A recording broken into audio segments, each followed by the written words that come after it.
ایک اونٹ اور ایک گیدڑ میں گہری دوستی تھی۔ دونوں ہر وقت ساتھ ساتھ رہنے اور کھانے کا پروگرام بھی ساتھ ساتھ بناتے۔ ایک دن انہوں نے خربوزے کھانے کا پروگرام بنایا۔ خربوزوں کا کھیت دریا کی دوسری طرف تھا۔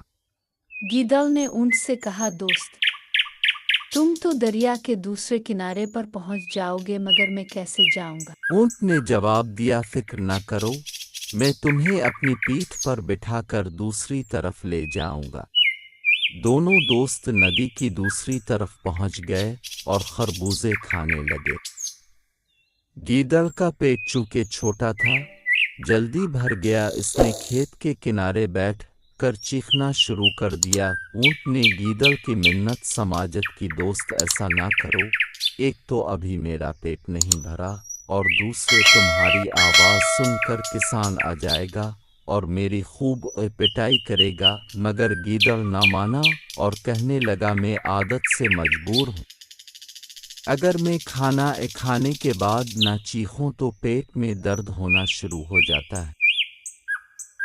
گیدڑ شور مچاتا رہا اور اس کی آواز سن کر کسان اور اس کے بیٹے لاٹھیاں لے کر پہنچ گئے۔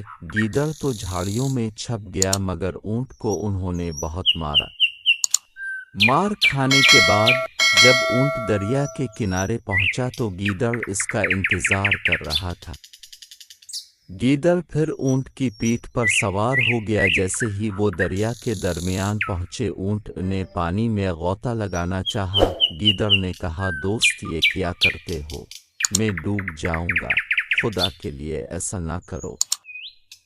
اونٹ نے جواب دیا، کھانا کھانے کے بعد اگر میں نہ نہاؤں تو پیٹ میں شدید درد ہونے لگتا ہے۔ یہ کہہ کر اس نے غوطہ لگایا۔ گیدڑ تیز لہروں میں بہہ گیا اور چند غوطے کھانے کے بعد ڈوب گیا۔ دوستو، کبھی کبھی سزا کے طور پر بدلہ بھی لے لینا چاہیے تاکہ آئندہ ایسا نہ ہو، لیکن بہتر یہی ہے کہ جو ہم سے برا سلوک کرے ہم اس سے اچھے طور پر پیش آئیں۔ اس طرح اللہ دوسروں کے دلوں میں ہماری محبت ڈال دیں گے۔